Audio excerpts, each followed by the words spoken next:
Hey, this is Megan, your host for Conversations for the Moving Self.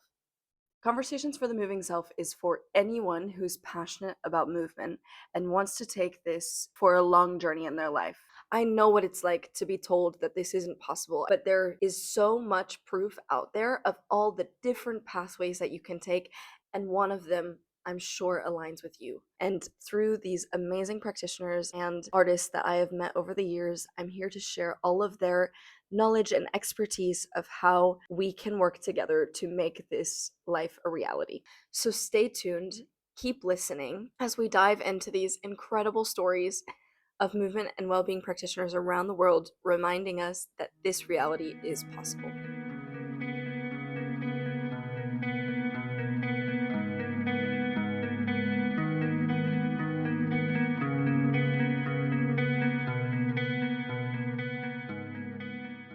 Welcome to Conversations for the Moving Self. Today I'm so excited to have Laurent Roure here, who is a yoga and somatic teacher.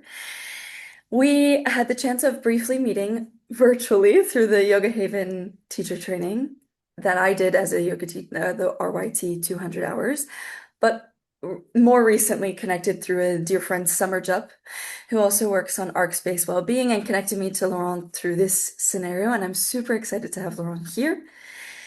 He explains his approach to yoga as evolving over the years, shifting from a focus on alignment and achieving postures to now more of a space of practicing receiving these postures and listening. And I'm super excited to get into this conversation. We've already been starting to have threads even before the episode started around the influences of movement in our practice and the way that things are shaping for us nowadays. But I'm super excited to hear a little bit more about Laurent's practice and his presence already through this brief interaction so far is very vibrant and also grounding. So thank you so much for coming today. I'm super excited to have you here. Thank you, Megan. And I love speaking about it. I think we are on the same wavelength, and I think it's going to be an exciting conversation. And I didn't know you already saw my face, but I'm so glad. I actually, just to for your listeners, and I also done the Yoga Heaven teacher training, but I think I was one of the first hordes of people in 2009 or 10, 9. I think we started in 9 and we're finishing at 10. So I think it was the second teacher training of Yoga Heaven. And it took me where I am now. So that was the start of my journey in terms of teaching. I started before with all sorts of things. I've been doing I practice yoga for nearly, oh my God, if I say it, it's going to show my age, since the 90s. So nearly 35 years or something like that. It's so exciting to have you and yeah, to hear a little bit more about where the seed started for you. Of I'm course. super excited to dive a little bit more into how movement and yoga came into your life. Yes. But we'll start the episode actually with our opener question and then we'll head there. So, how are you showing up for yourself in movement and well-being today? I know it's kind of early in your morning, but how But it's going. no, God, I had this week is here in the UK, it's Mental Health Awareness Week, and the theme is action. And I was a little bit puzzled with the word action. To me, action within the mental health awareness, when you're feeling stress or overwhelm, action is perhaps the last thing you're doing. There's so much more to do before that. So I was puzzled with this, and I read a little bit more about how they explained action. And it's basically what you are just asking me right now. What do you put into your practice to feel good with yourself?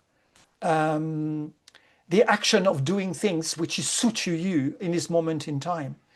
And they were explaining action as showing yourself to others. How can you support the others? But before you support the others, you need to support yourself first. So in my self practice, and last week I had a bit of a wobbly week, and my moving practice has been very important. How do I do? Well, the body is the main, obviously for me, it's the main thing. because that is work. My background is very earth. My grandparents were farmers. My father left home and became a civil servant, but we always come back to earth. So to me, earth and body are very important, and it's an easy way. So how do I meet my body? Well, I still practicing with my own teachers for the last decade, and they are 2 hours a week. It's with them, and then obviously I do my own thing on the side. My work is based on a merging of Scaravelli Yoga and Feldenkrais, Somatic. But we'll explain a little bit more of that. But somatic is an umbrella for many other things as well. Somatic breathwork, somatic meditation, but also I'm a cook. So I used to be a pastry chef. So to me, going back to earth is also cooking. So that's part of my practice. And last week, during my wobbly week, I've done a lot of cooking and a lot of somatic work and a lot of,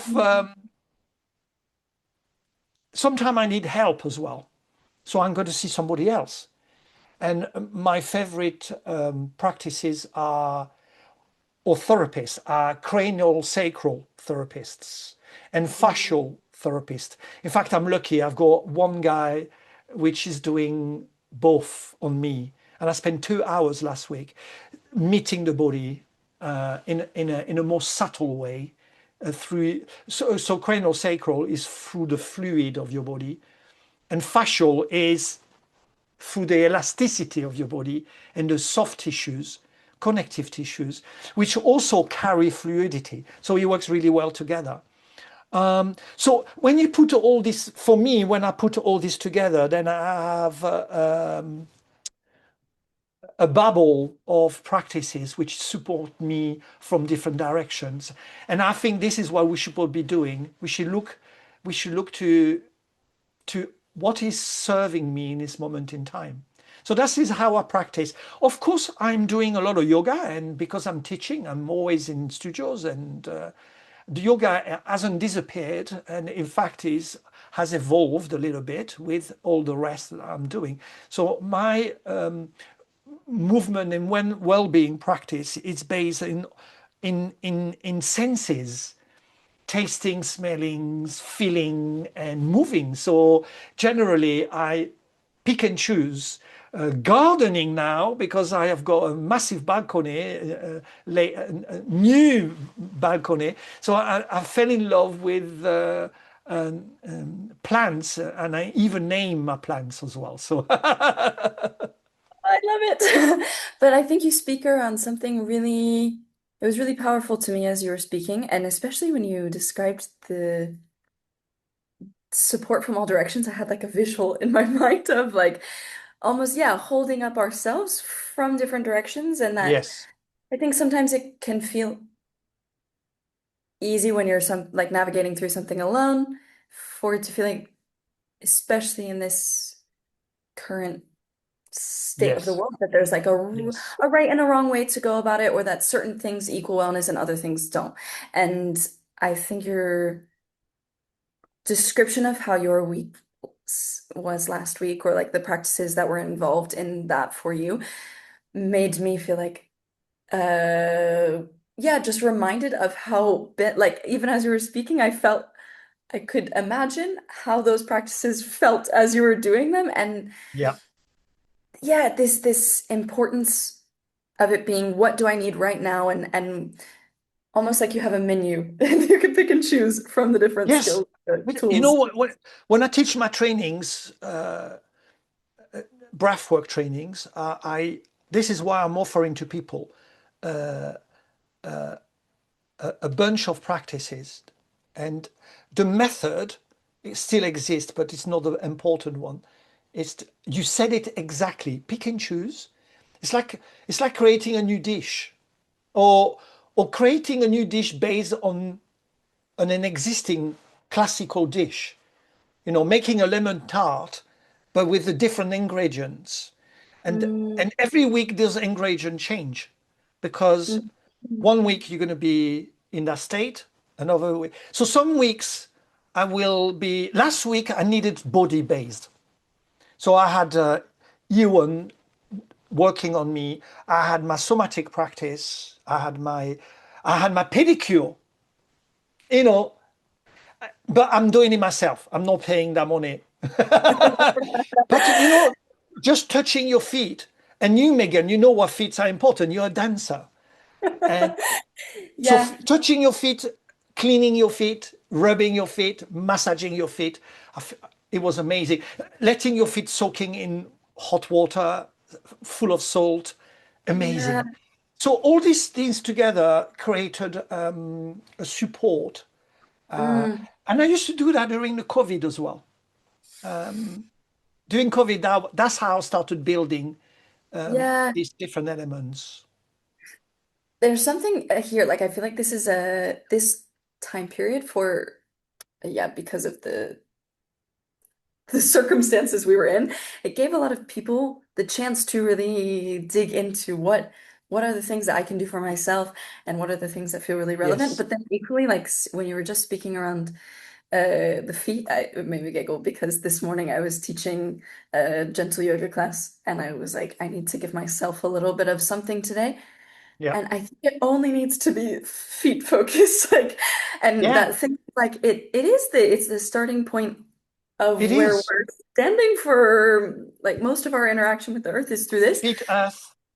Yeah, Absolutely. and But it brought me back to earth for people sure. people are returning into the mood of COVID. I could feel it in Yeah. my class. I don't know you, but it has been. I could feel the anxiety and the uncertainty. I just Mm, finished a retreat in Spain last 2 weeks ago, and that retreat was quite. It took a bit of time for people to start moving and smiling. And no, I mean, of course, they were smiling. They were there on holiday, but there was a lot of.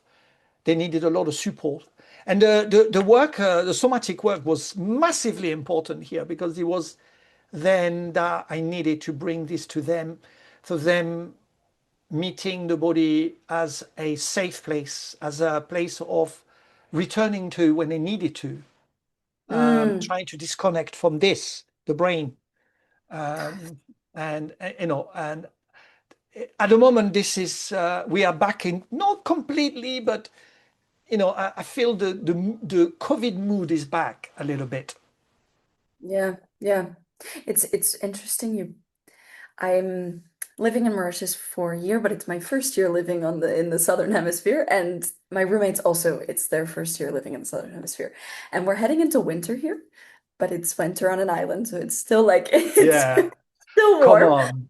But my roommate made a comment recently of like, I think people are like feeling the winter energy, but I'm wondering if it's maybe this actually. Like, is it actually the winter energy, or is it just the energy in the world and like the I think. circumstances that are going on? Like, it But kind the of, energy, I'm glad you. I mean, people have follows routine. You know, look at people like making the change seasonally, and that's what we're supposed to be doing. Okay, so even if you're on a tropical island, people. I mean, my mum lives on Corsica. She's not. It's not a tropical island, but even in September, when it is still 28 degrees, people will start wearing coats, for example. So the mood change already. I think it's a normal thing in terms of season. So yes, but at the same time, it's difficult. It is hard for understanding how the world is changing at the moment.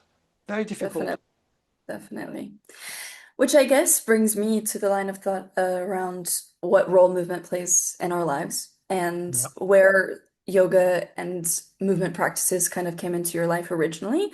Was it something you Mm. grew up with around you, like just in your day-to-day life, or how did you end up on the path you're on now? I, s- I started in a very dogmatic way to practice yoga. I was in the 90s. I was Ashtanga, but like in a very sort of strong way. Obviously, uh, you know, I was in my early 30s, very young, and strength and body move and performance and all that things, which I loved, and I love the fact, and I still love it. Uh, and when I passed the training, when I started teaching, uh, there was something deep inside which um, kind of awakened. I had a freedom um, of creating something on my own. Because I'm not criticizing Ashtanga, but because for a long time I was stuck into those series. And then suddenly I've done something different. And it felt like a liberation in a way.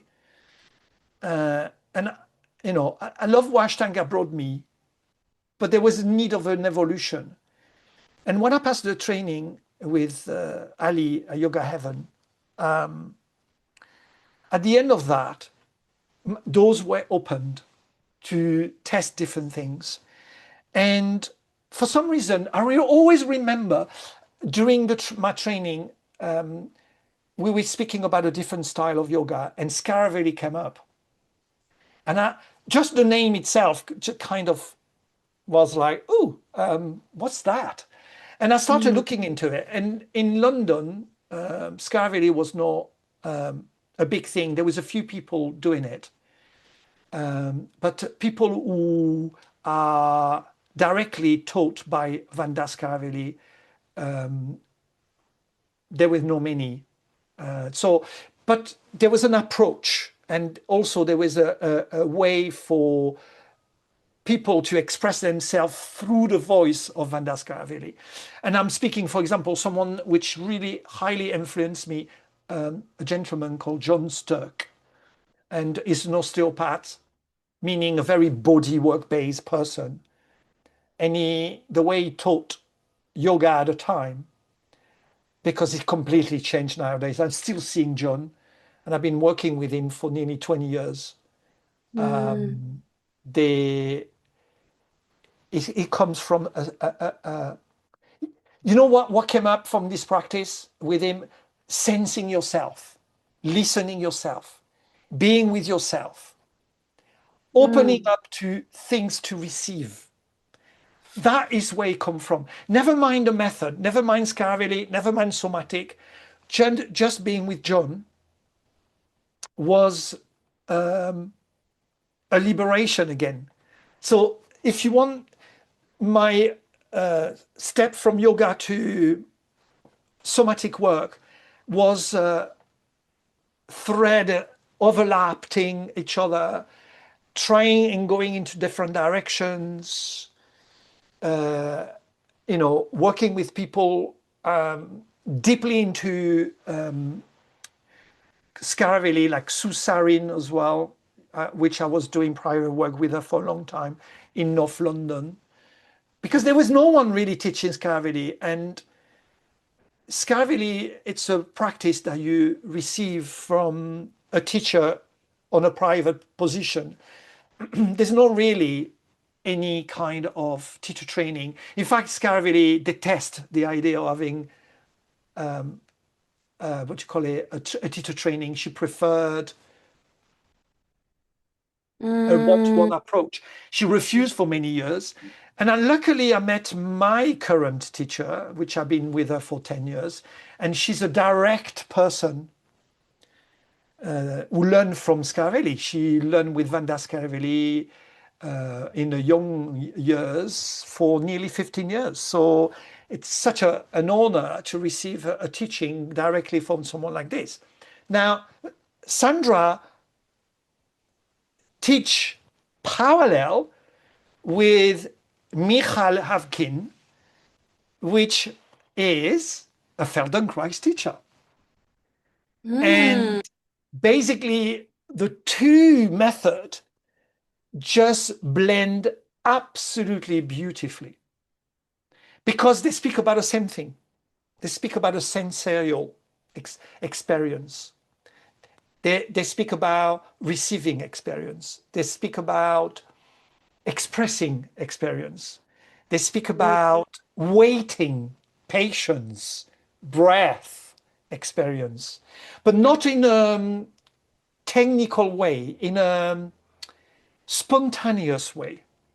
So when those two elements went together, I was like, oh my God, this is incredible. It touches what I like in terms of why I like coming from yoga, and then it touches so why I like about coming from a more therapeutic way. And blended together, that was an alignment for me. And this is how I started looking more into Feldenkrais, and I met people like Ed Woodwall. I met. I go online with people in Germany, in France, and I look Feldenkrais. I listen to what he says as well. Sometimes you could listen some old recording of Moshe Feldenkrais. But what I don't want to happen is I don't want to come back into my old practice of being stuck inside a box when I was in Ashtanga. So I don't want to drop into the Feldenkrais box, if you know what I mean. Loving Yeah. what the practice is offering me. And in fact, Michal never speak about Feldenkrais. She's also a Scaravelli teacher. So she understood the correlation, the coherence between the two. So that's how Somatic comes to me. And I'm still studying a lot. In fact, Yeah. every day. It's a Thank you so much for sharing. It was super interesting. And I think there was a lot of things that came up for me, but two that stood out was one, this notion around the way that these practices exist in our individual lives and then wanting to share them with others. And as a practitioner, the point of question around what makes sense for you as a practitioner and wanting to is it something like what parts of your practice do you want to teach and guide spaces in? What parts feel like there's something that are just for not just for you, but a little bit more internal or maybe more in the receiving space? And then equally, once you do start teaching something, does it just exist as an offering space or I'm going to forget the name of you're Feldenkrais? Oh, no.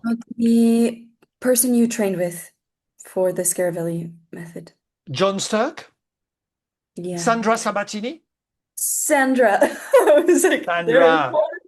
I There's was so like, many no, of them. Yeah. yeah, like, and I think it was Sandra, if I followed right, that originally didn't want to, or doesn't want to teach in like a big setting, but more this one-to-one setting and Yeah. what practices feel relevant in this bit. Like, there's so much nuance there. And I think as a as someone who wants to take movement practice into a career form because we have so much love for it, there Yeah. becomes this like point of tension. And yeah, I wonder for you now, like, what is the relationship? What things feel like they're spaces that you kind of protect for your own?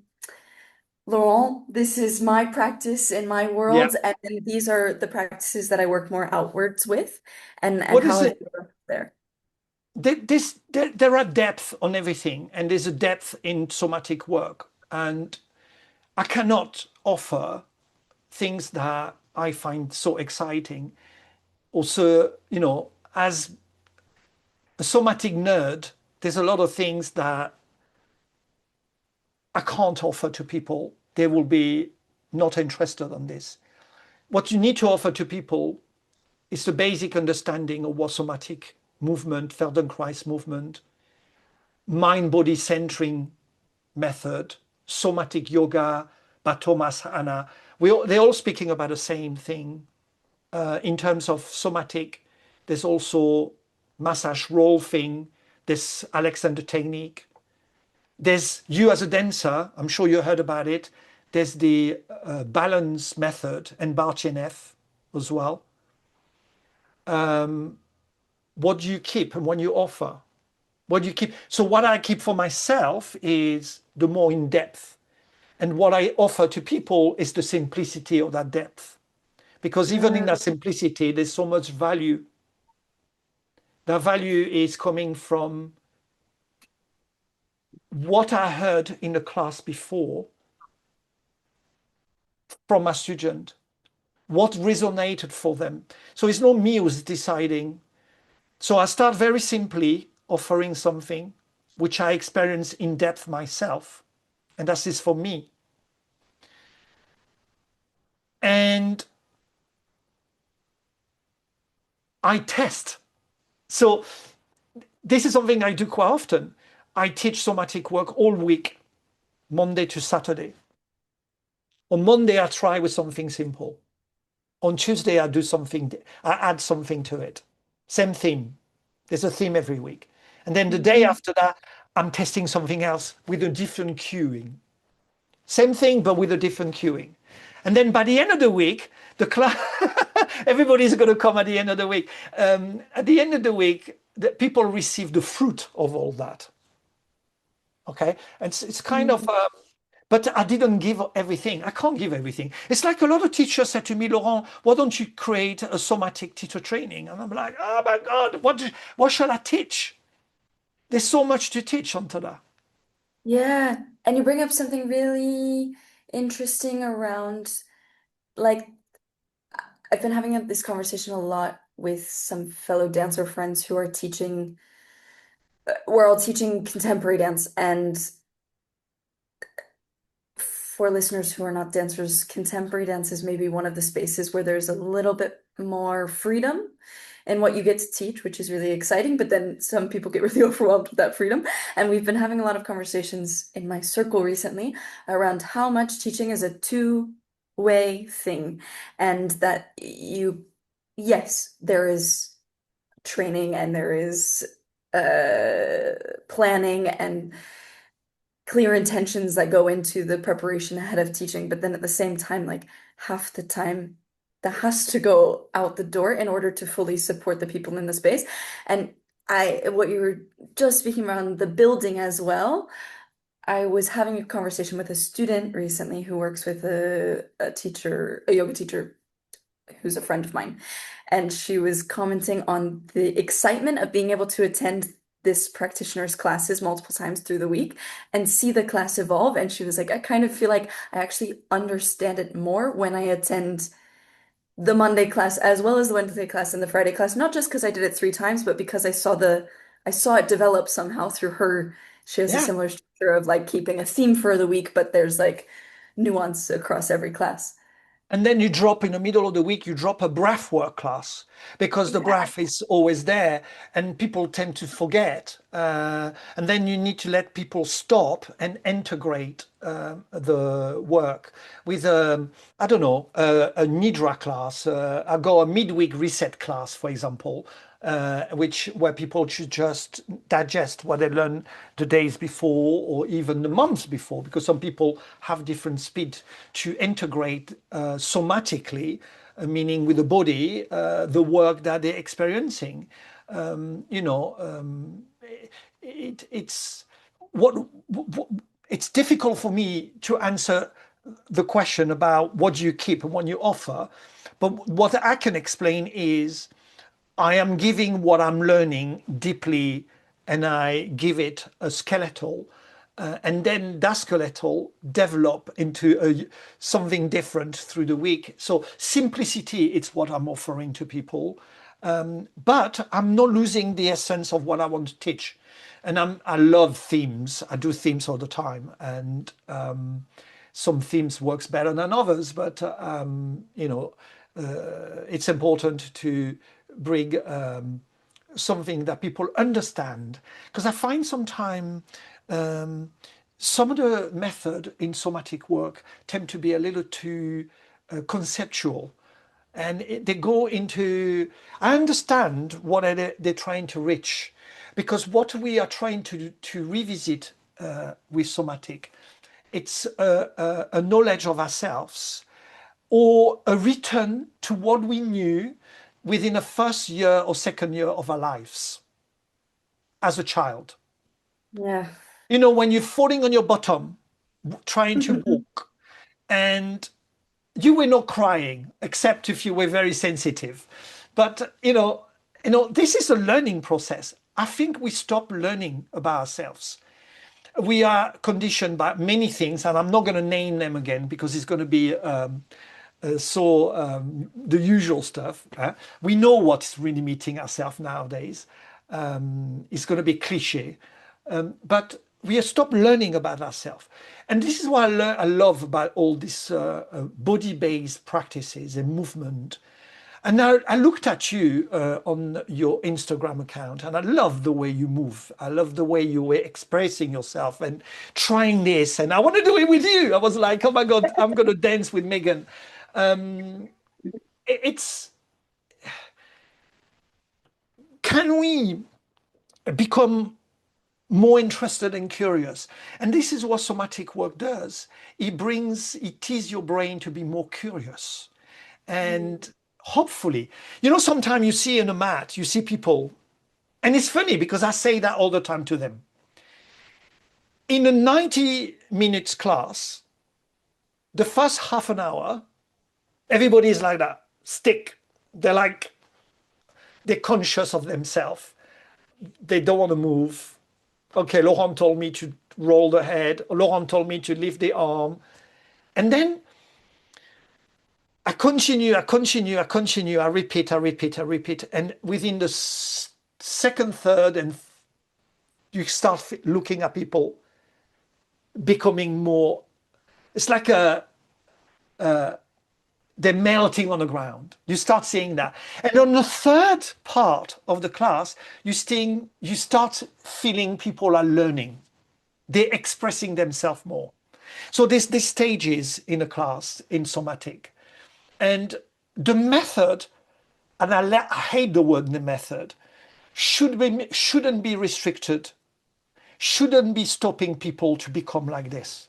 The teacher has to use the method as a tool to allow people to open up to their learning about themselves, if that makes sense. It's like you start with a method, and this is why I said about my own experience. I start with Ashtanga, okay? Then I soften when I start in learning about Scaravelli, and now I am expressing myself. So I've done exactly the same that I'm seeing on the mat, but over nearly 30 years. And it Mm, certainly will continue. yeah, God knows what I'm going to do in 10 years' time. right. Well, and like it made me think around this cyclical thing that probably is happening in us all the time of like building something and then deconstructing it and then building something and then deconstructing it. And even Yeah. we were starting to tap on earlier of like why there's a little bit of I'm not sure the right word, but like Feldenkrais exists in a space for you that you don't want to do the training to not allow it to, yeah, to keep, you want it to exist in the essence that it offered you originally, or The Feldenkrais, it might not be true, but I'm listening my colleagues, which are Feldenkrais teachers. And one of the reasons why I didn't want to do it, but I'm still learning it with my teachers, it's because I didn't want to drop into that box, that limitation. As much that you still need to learn the roots. Um, so I'm a little bit of a rebel for this, and I've always been a rebel also in yoga as well. Um, I'm not so much a Feldenkrais teacher. I do use some of the things, but once upon a time, I used to write everything down on a paper. Now it all comes from my mind. The thing is, if I'm thinking about a sequence, then I'm limiting my student on the floor. If I start from a point of a theme and a base of two or three movement, then I could see that the people and watching people moving on the mat, you see people are, oh, okay, they are in that mood. This is what I need to do next. When I start putting myself into a box, a learning box, a method, suddenly I don't have that freedom anymore. It's coming Yeah. out. And in yoga is the same. You know, comes along, Scaravelli gave me that space to sort of open up. Now, I'm not even calling my own class Scaravelli, although I am a Scaravelli teacher, but I call it mindful yoga instead. First of all, people understand more what it means, but also I'm not stuck within only one method. Mm, Pick and choose, merge, and create the best recipe. So Feldenkrais is an humongous influence on me via some teachers which are on the same page as me, who were able to merge all this into something which is a fantastic sensorial and physical experience. mm, mm. What was really present to me as you were speaking is like, I think it's really inspiring to witness or to hear a little bit more around your version of these practices that are so important to you, and then where you have kind of like, yeah, pick and choose, but like in the way that it's how do you pick and choose in order to support what you want out of it? And I think sometimes I think what's coming to mind is in myself and a lot of friends who are also in this movement career path. And even recently I was unpacking like, okay, I grew up with a dance background, so that was kind of always a part of the story. And I always knew that that would be a part of the story. I think it was never really a question for me. And then yoga became a really, really important part of the picture in order to allow dance to still exist in the way I wanted it to.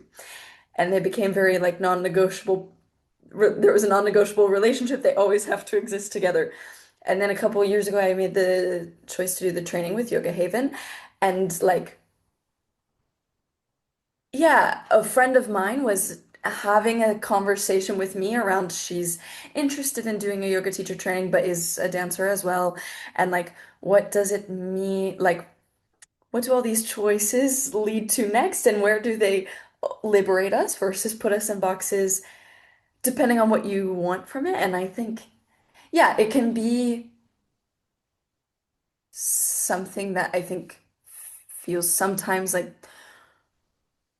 uh if you make one choice, you're on a path and there's no other ways to variate from that path. But also like even that if someone were to, I remember when I was doing my teacher training, there was a few people who were on the yoga teacher training that didn't want to teach, but they just wanted to develop their practice more, where I went in knowing that eventually I would like to teach that practice as well. And that both can coexist, and that it's your choice to allow it to be like you can keep the learning going as long as you'd like, and then you can separately whether decide whether or not you want to work towards a space where you're leading those. Yeah, I think it was just really interesting to then also hear, because I think, of course, in your spaces that you're leading, you're going to be informed by all of the practices that you've worked with, Yeah. whether or not you're teaching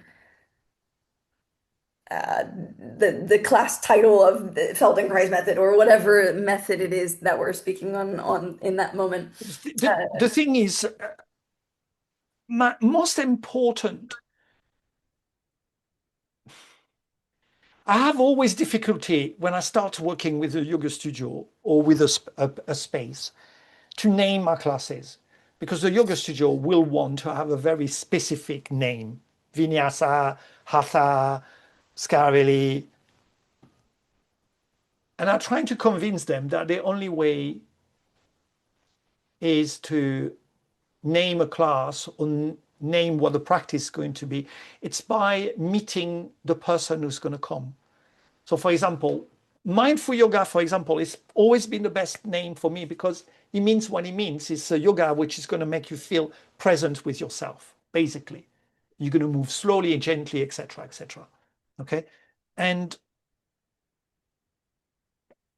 we had a conversation with a studio in Richmond, and we changed the name from somatic yoga to um, movement, body movement and breath, or something like this. I forgot what it is exactly, actually. In bracket, somatic, because you always have a group of people who understand what it is. I think we don't meet people anymore as like, you know, because a lot of people would say forest yoga, for example. What does that mean? Yeah. Or so even in the world of somatic, Feldenkrais yoga. Now, there is an elite of people who really understand it. There's a group of people who understand it. And they're really, it's at the border of being cliquey, to be honest with you. But it's not just, so Yeah. many people, some people took away from that. So Thomas Anna, for example, um, created somatic yoga, which is on the back of Feldenkrais. Um, there's quite a few people who drift into a different direction, and nothing happened. And it's not like Feldenkrais is going to send you an email and say, "Oh, by the way, moving a body is moving a body." It's I think Yeah. the copyright, it's basically on the name, and you know Moshe Feldenkrais created thousands sequences, and so the way I do it myself is, what would I leave? To answer your question, what do I leave and what do I keep? Um, Mm. I leave the restriction or the limitation of being creative as a teacher, but also as a student. So on a yoga mat, actually we don't use yoga mat, we use blanket. On the blanket, um, I always give a chance to people to express themselves as they want. And this is why I left from the more um, strict way to practice something. Offer the person to express themselves, and to be open to, if they don't want to do the movement, they don't do the movement. I'm going to give you another example. Uh, when in yoga, when you bring your arms over your head, you inhale. When you drop your arms, you exhale. That is a classic. Yeah. Someone might exhale with their arms up and inhale with their arms down. So you need Mm. to say that. This is what I left behind. Okay. Yeah. When you do a movement, Feldenkrais or another technique or Barchinev or my own thing, because I create my own movement as well, the movement has to be invited to be done at the level of their comfort and not at the level of a strict alignment. So this is why I left the alignment business. Scaravelli Mm. left the alignment business, although Scaravelli is quite aligned as well, and you have to put your foot that way, and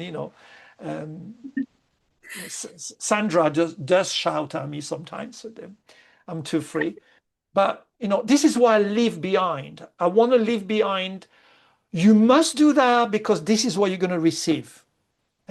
This is not true. Each person has a different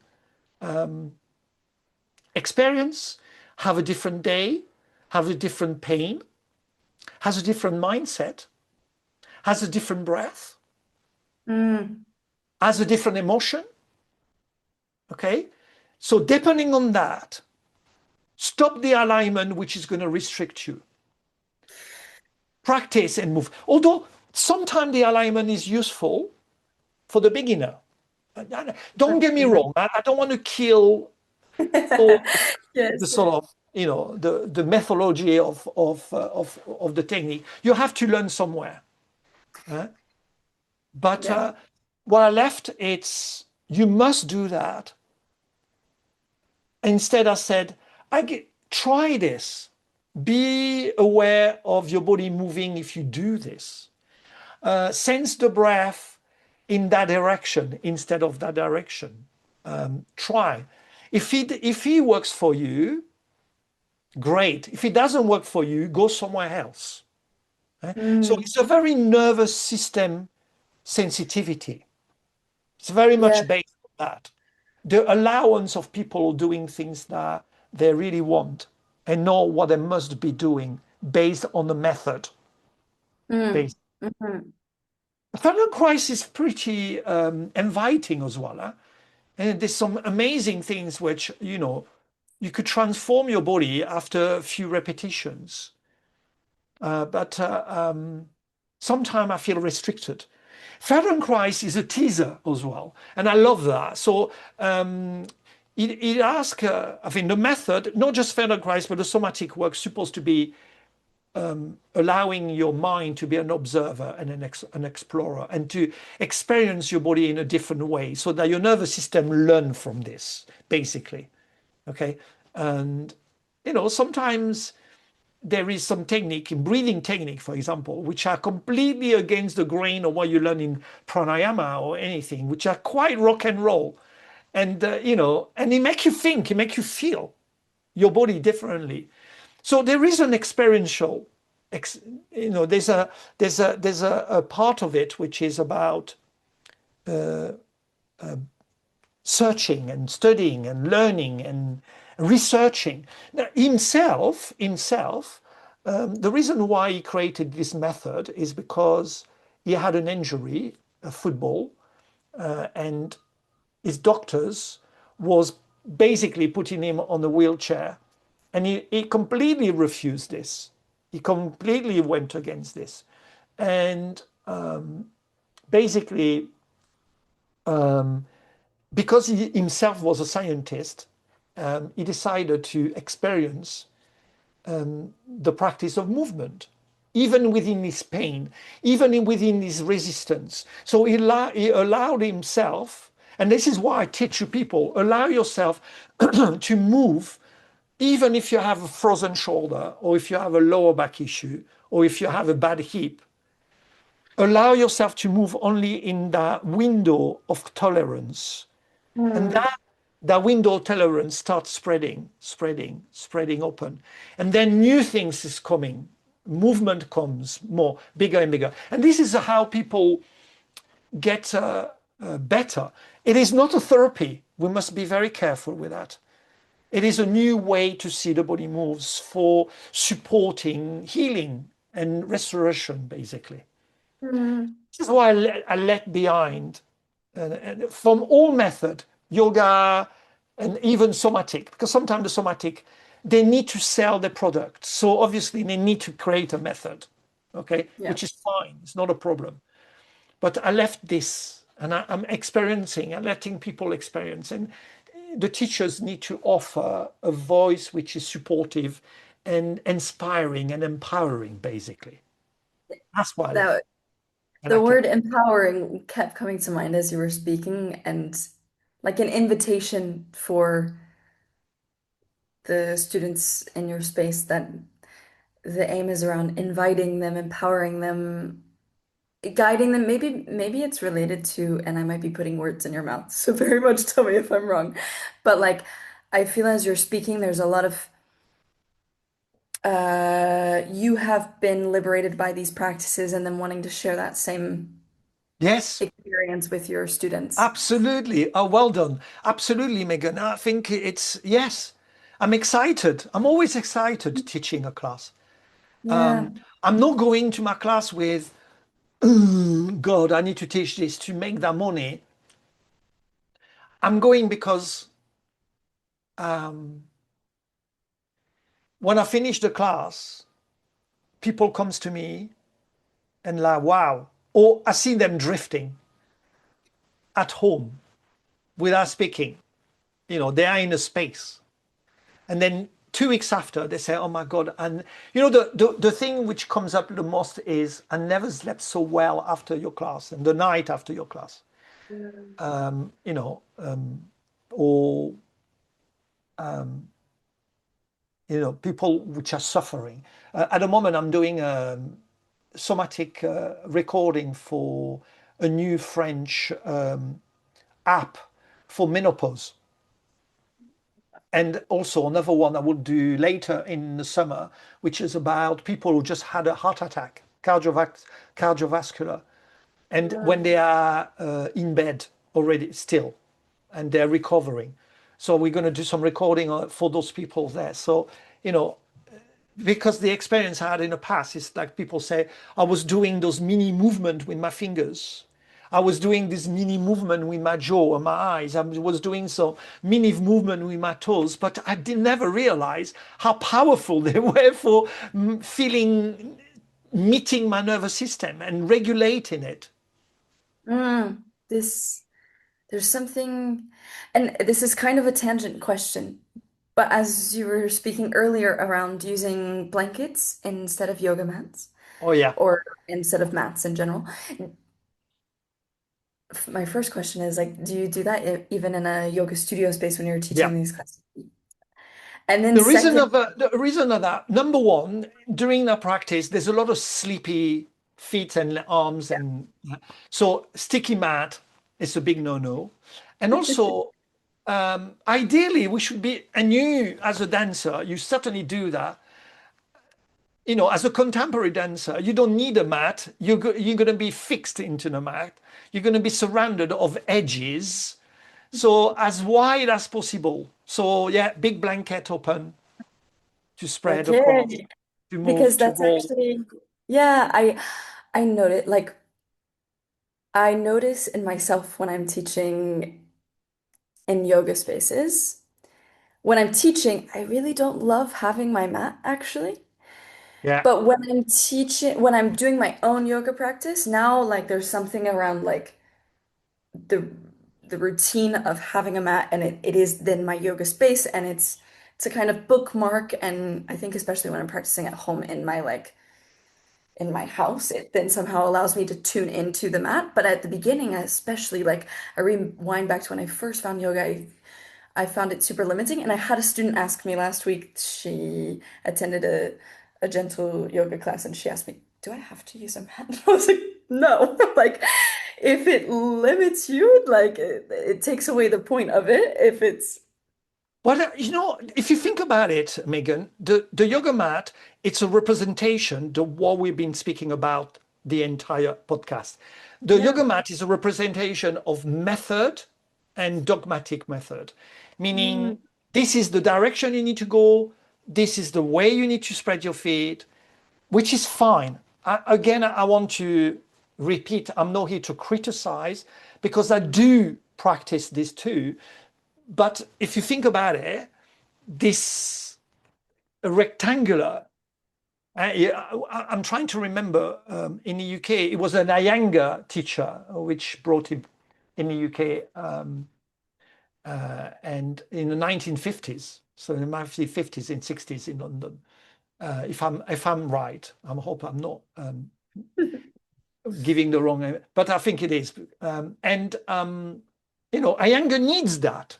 Iyengar needs the sort of, but when it comes to what we've been speaking about for the last hour, 30 minutes and nearly an hour now, um, we we need to open up. We need to spread. We need to let people expressing themselves. mm, I use the word space all the time. You know, at the moment with the season, spring season, my mega theme is space, reaching up, reaching out. But how do I do that with a rectangular yoga mat? I can't. yeah. So that's what a And blanket.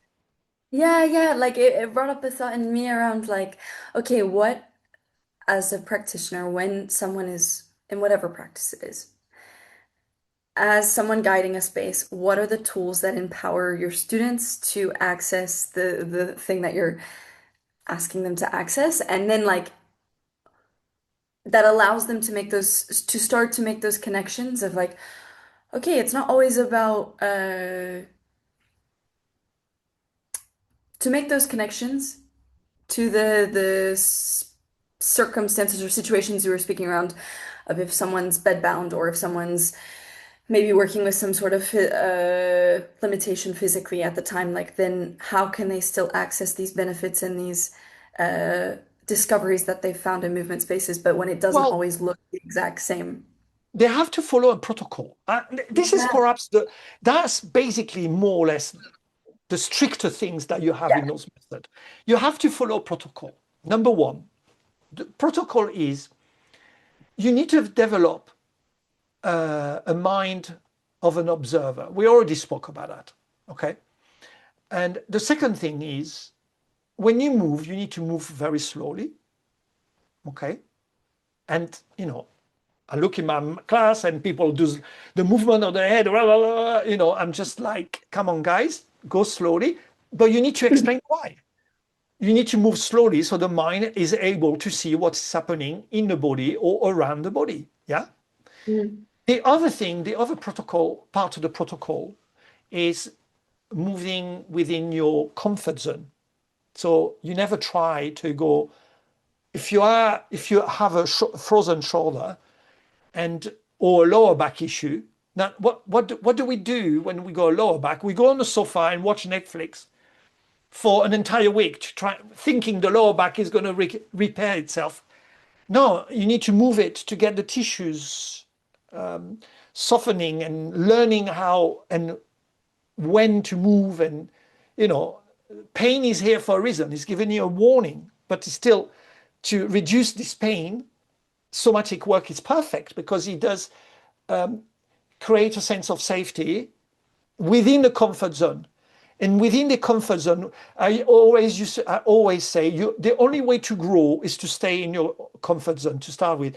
No pain, no gain is not a quote that I believe. I think you need to stay with that. And then gradually you open up the comfort zone. You make it a little bit bigger.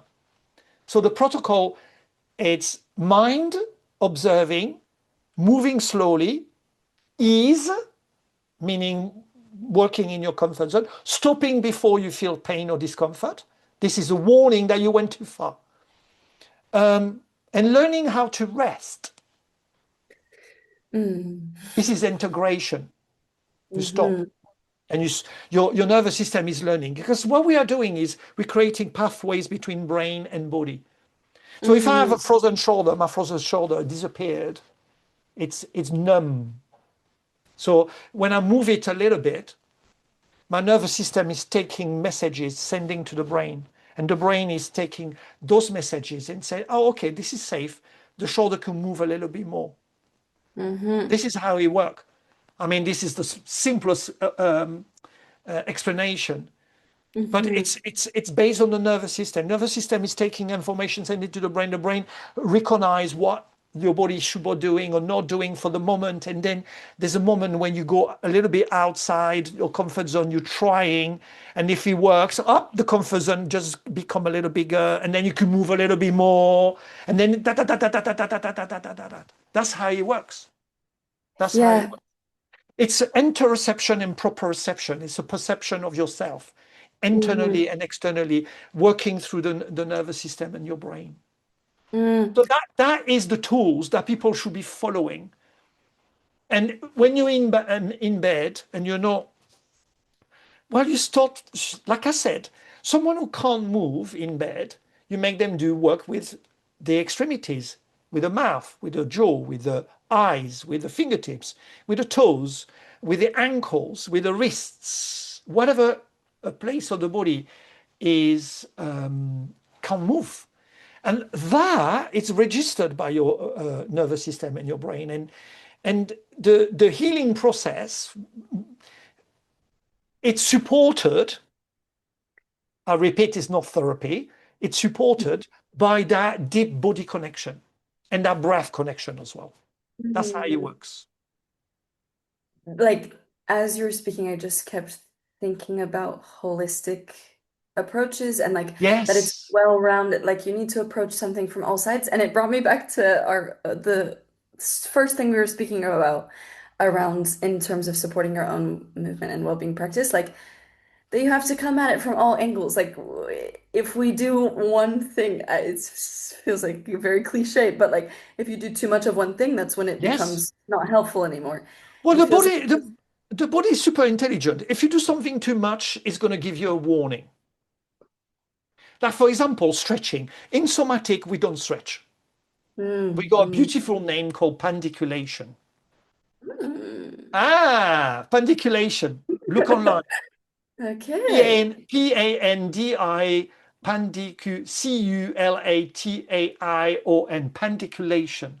Okay. The cat pandiculate, the dog pandiculate, the animal, the morning Yeah. stretch pandiculation. This is safe. This is somatic, very much in tune with the fascia, your soft tissues. It's meet also the restriction around your body. Pandiculation is the art of meeting the body in a gentle, kind, compassionate way. Stretching is the opposite. Stretching is aggressive, is harsh, is warning, it's, it tends your body even more. That's the difference. So, Hmm. you know, I lost the thread. What we were talking about? Oh yeah, we were talking about doing something for ourselves. So this is the movement. It's part of this whole experience, and it's based on the nervous system again. I always come back to the nervous system Yeah.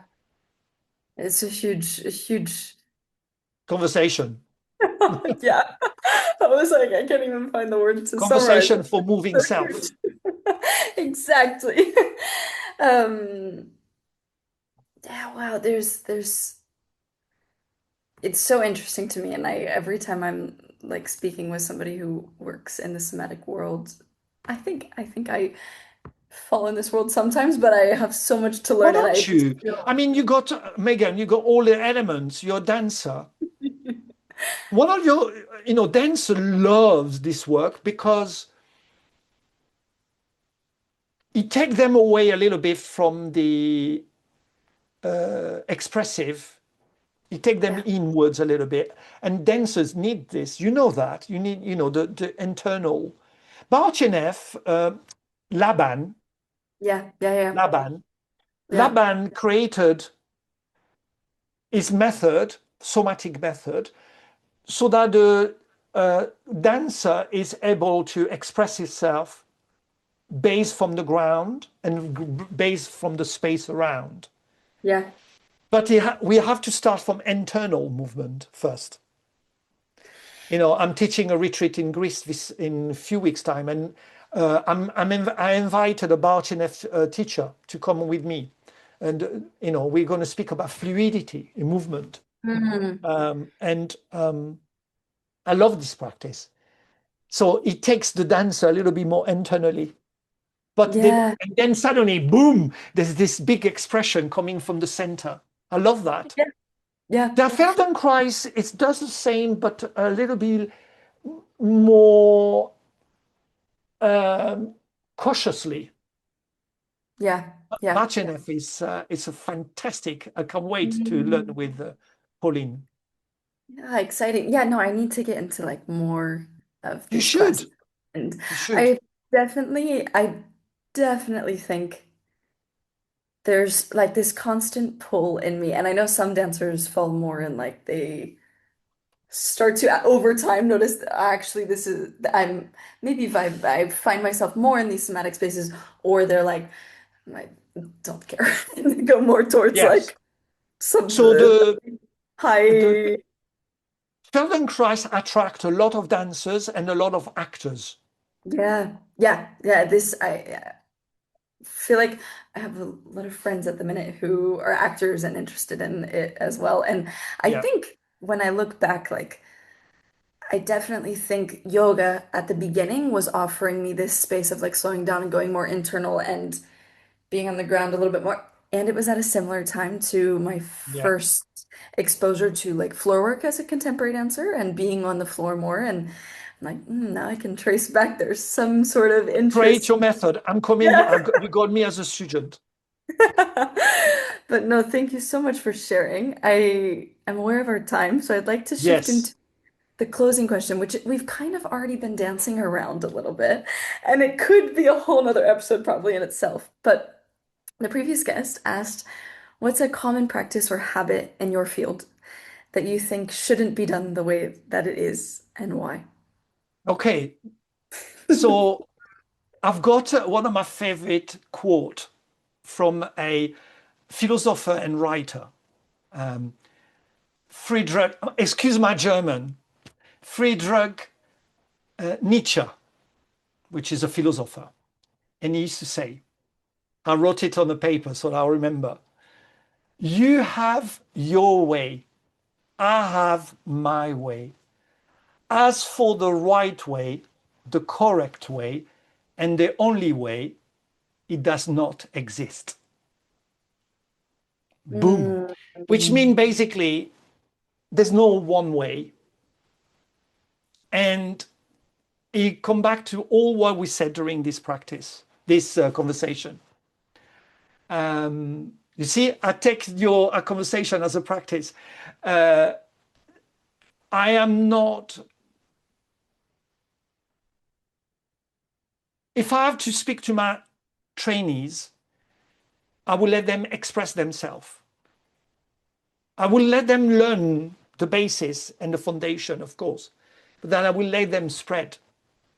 And the habit that we have is that sometimes we are following blindly. And I will trying to encourage people to not do that.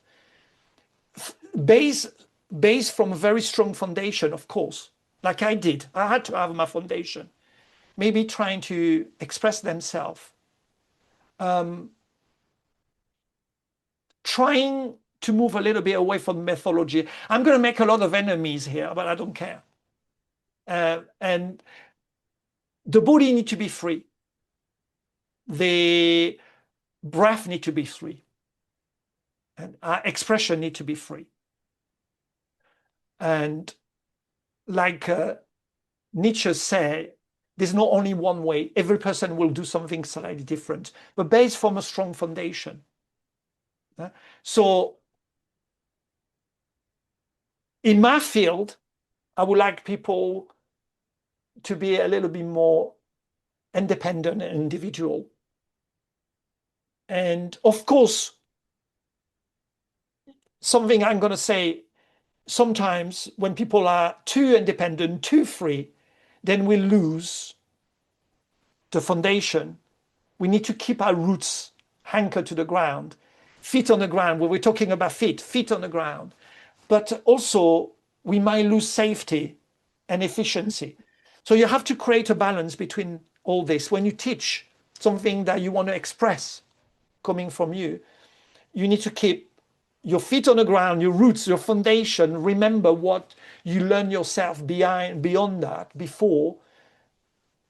And you always have to think about the safety of your student, your clients, or yourself if you are not a teacher or facilitator.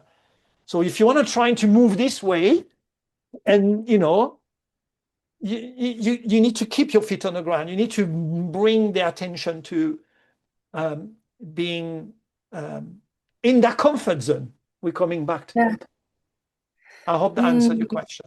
it did. Like, I think what was really present as you were speaking was the importance of like anchoring and Yes, opposition from this space of anchoring. And so like what things do you choose to leave? What things do you choose to keep with you? And how are you intentional about it? It was exactly. I don't think there's a lot of, as I said before we started this conversation, there's a lot of dispute between modern and classical method, modern yoga and classical yoga. And a lot of people make a mistake. In the classical yoga, they're going to stay in classical yoga, and that's what they love doing, and this is great. The modern yoga takes from the classical yoga, and I don't think you should separate from it. mm, Classical yoga or classical method, there's a reason why they started like this, because they felt something at this time. But what I don't want to do is to stick to the old time. I want to move on. Even in my age, I like to change things and give an experience to you, Megan, which is young and you go all your life to express yourself. So from a place of safety, from a place of foundation and knowledge, express yourself and enjoy mm, life. I love it. It's like the perfect leaving gift for all the listeners This is my because word. yeah. Oh, thank you so much for sharing. And Thank like you very much for allowing me to speak on that it's Tuesday been morning. such a pleasure just for like I feel like I hope this is not the end of our meeting, but I was so inspired by the conversation and I think we're speaking around something really, really big and really in depth, but I think what I, as a listener, as a practitioner, as a student, as all the things was taking away is like just a lot of inspiration around your ability to, yeah, do exactly as you're saying. I think from the outside, like anchoring and exploring, like this simultaneous coexistence of these two notions. And I thank you for your time and your energy. And I'm so excited for the listeners to hear this. Thank you, Megan. We at Conversations for the Moving Self want to say one final big thank you. We know what it's like out there to try and pursue this movement career in a long term, sustainable way. When it gets hard, you know where we are. Stay tuned. Next Saturday, we have another amazing episode coming out with a new guest to share their experience of navigating this career firsthand. So, big thank you again, and see you next time on Conversations for the Moving Self.